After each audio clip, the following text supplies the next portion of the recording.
Kapal Pelni KM Dorolonda kembali bersandar di Pelabuhan Besar Kota Namlea, Kabupaten Buru, Selasa 14 Mei 2024 siang.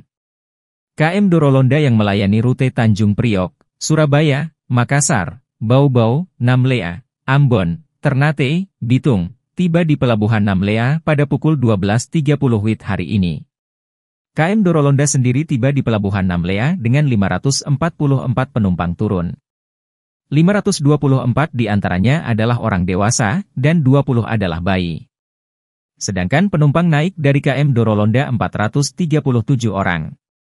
426 diantaranya adalah orang dewasa, sedangkan 11 adalah bayi.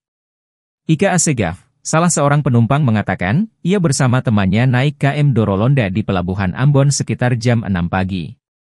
KM Dorolonda selanjutnya berangkat menuju Pelabuhan Bau-Bau pada pukul 14 WIB.